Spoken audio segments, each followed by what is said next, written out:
santri ini dipun wastani thariqah qadiriyah. Loh, menawi zikir biasa namung la ilaha illallah, la ilaha illallah tanpa mengikuti Syekh Abdul Qadir Jailani niku dipun sae.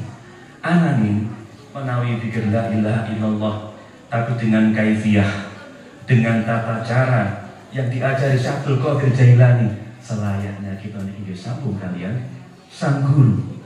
Nah, kegiatan menika ingkang damel Gusmi. Gusmi menika kalian para wali di zamannya, kados Mbah Hamid Pasuruan, Mbah Dalhar Gunung Pring, Mbah Mundir Kediri, Mbah Dimyati Banten. Para wali menika dawuh Gusmi adalah waliullah.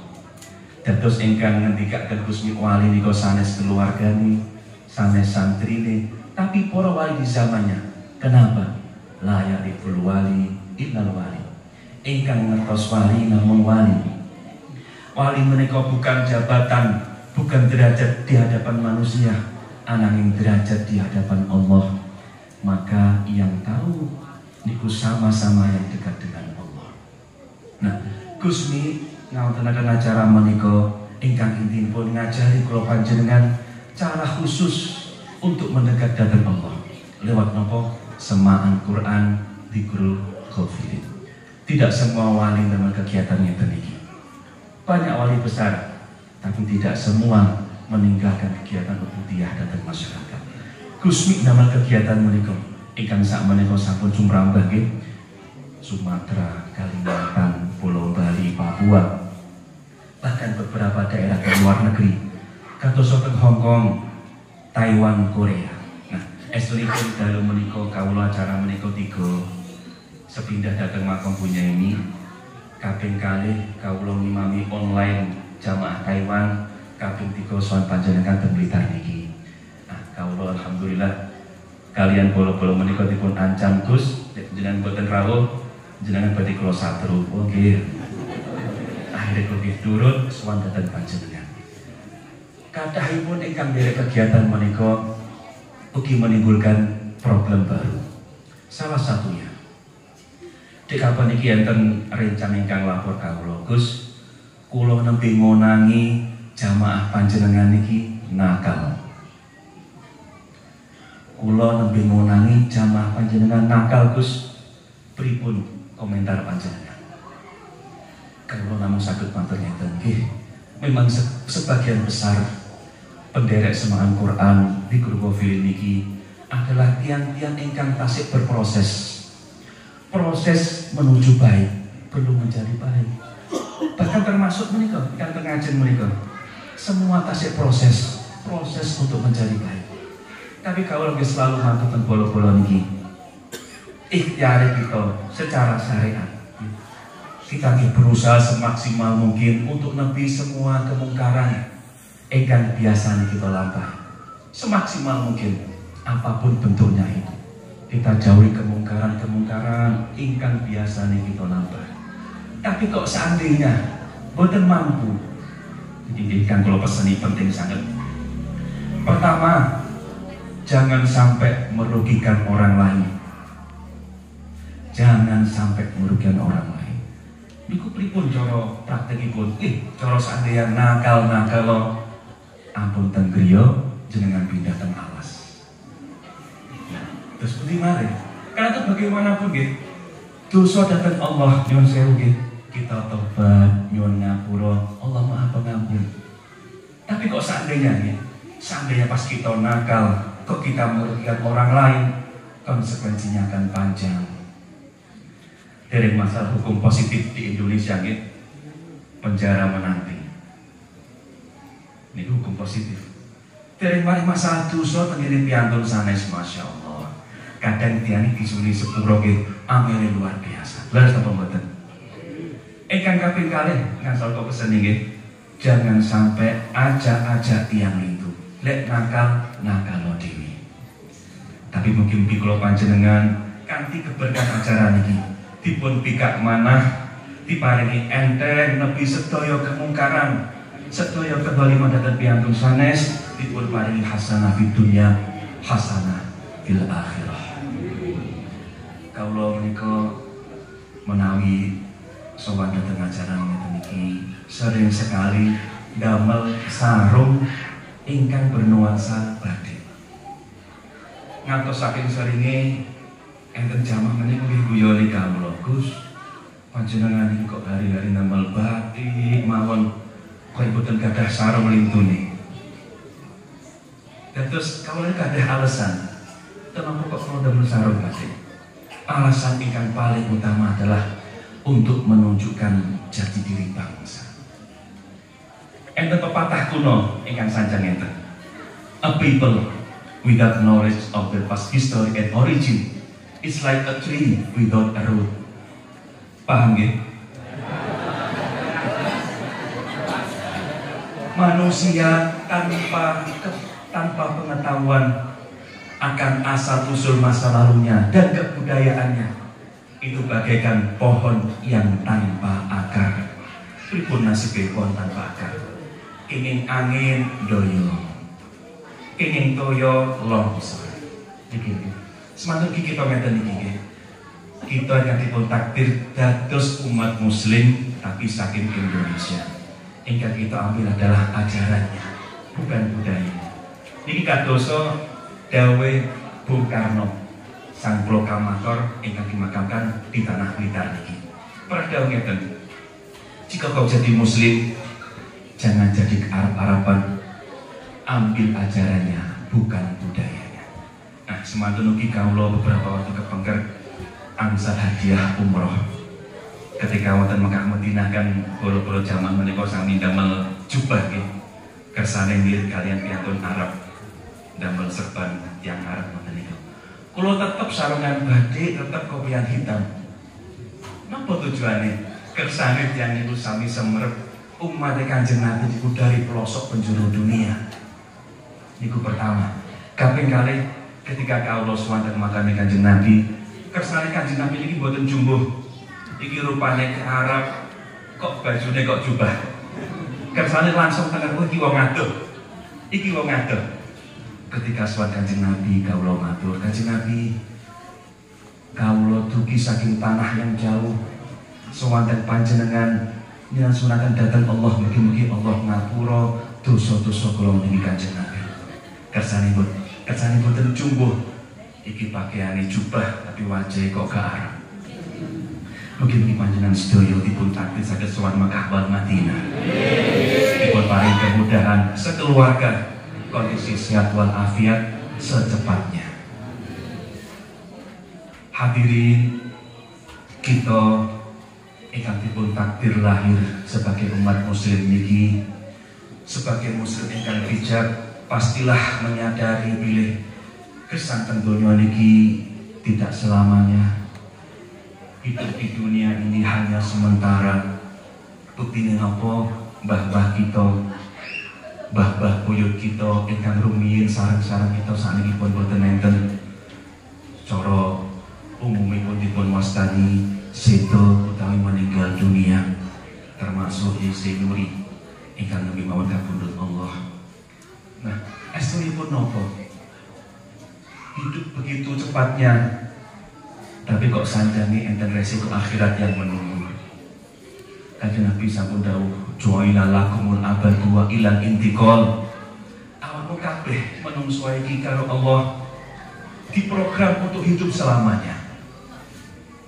Dawuh Kanjeng Nabi, program untuk hidup selamanya. Loh, terus kok enten kematian, Gus? Itu iki maksudnya wa ilal intiqal. Perpindahan dari satu alam ke alam yang lain. Rumiyin kita niki arepi arwah dan alam arwah.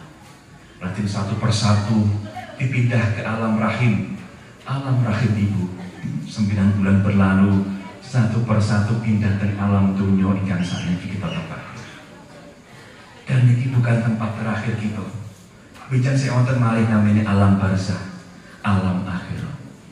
Dan perpindahan mangke niku lewat ingkang namanya kematian.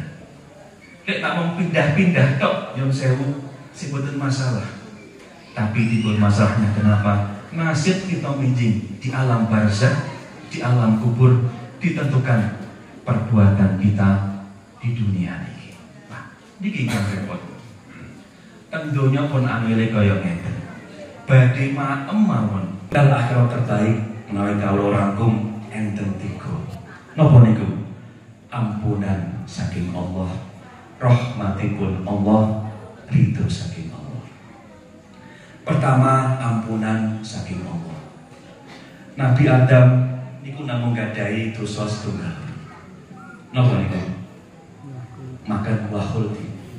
Lho, dosa setunggal niki lho ditalaken saking swarga teng donya niki. Lah, nyuwun sewu. Kula panjenengan cara ditotal dosane kathah napa kathah sanget? Kathah sanget. Tapi pengen mlebet dhateng swarga. Nabi Adam dosane namung setunggal. Nyuwun ampun dhateng Allah selama 40 tahun. Sarono donga Rabbana dzalamna anfusana wa illam taghfir lana wa tarhamna lanakunanna minal khasirin.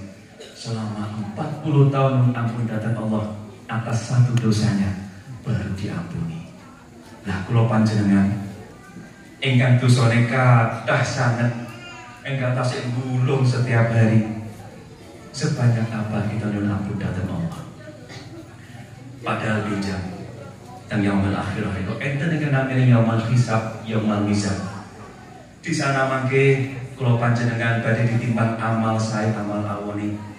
Ketika amal saya langkung kathah, langkung abot, kita pinaringan kabejan babet dhateng swarga.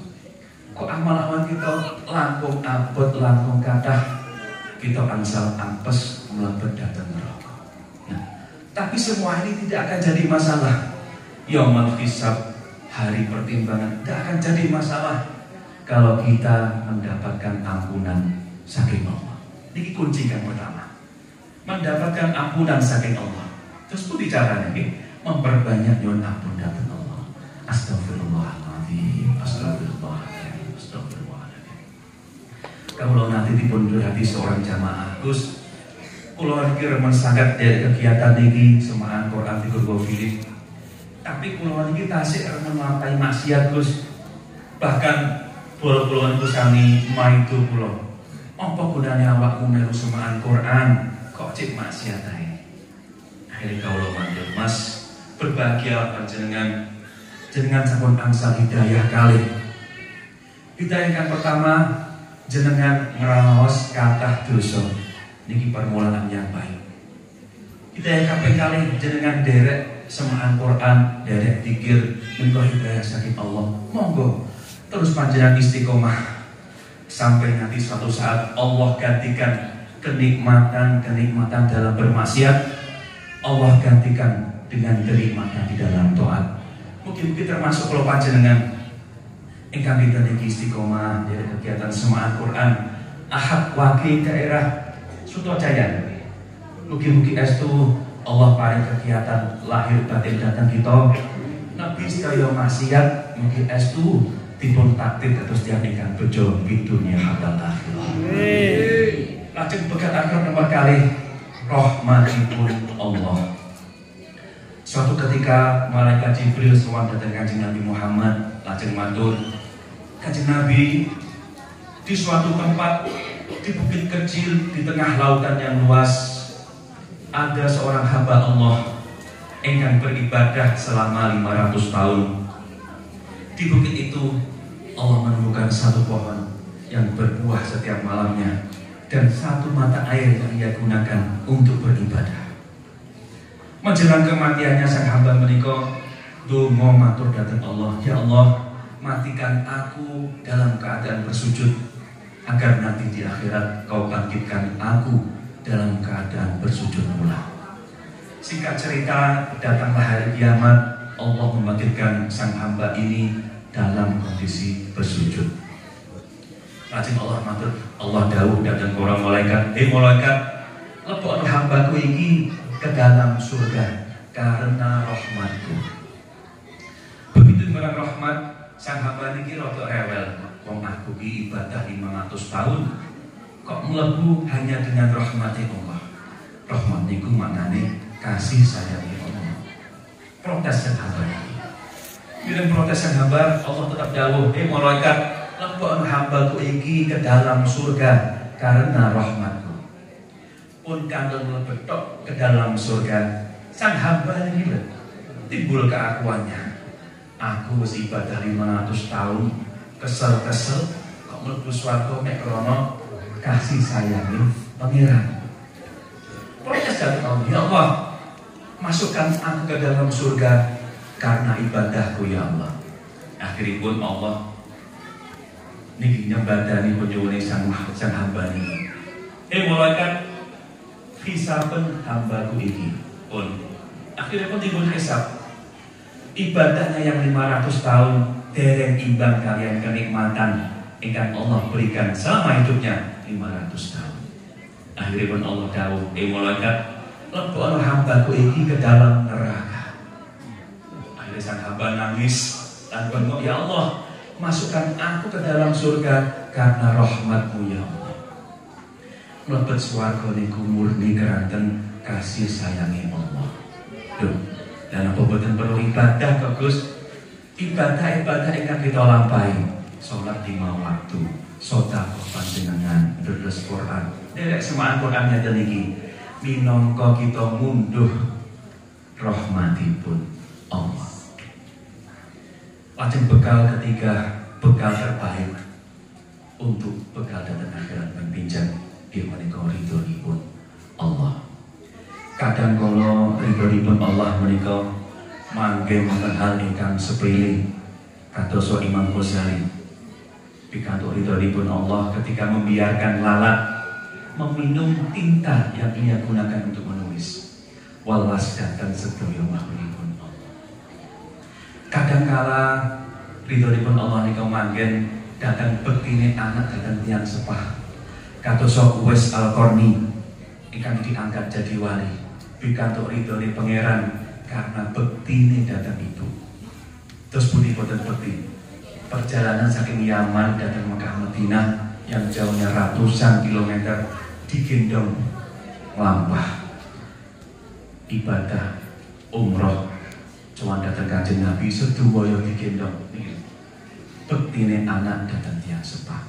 Tapi saged ugi ridhonipun Allah menika mangke wonten hal-hal ingkang berat. Contoh Nabi Ayub pikantuk ridhonipun Allah ketika dengan ikhlas dan sabar menerima ujian berupa sakit berat yang berkepanjangan.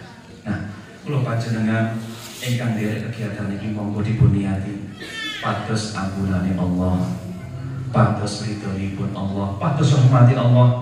Mugi-mugi estu saged dados bekal kula panjenengan pinjang akhirat dipun paringi slamet bejo mulya dunya hatal akhirah. Wassalamualaikum warahmatullahi wabarakatuh.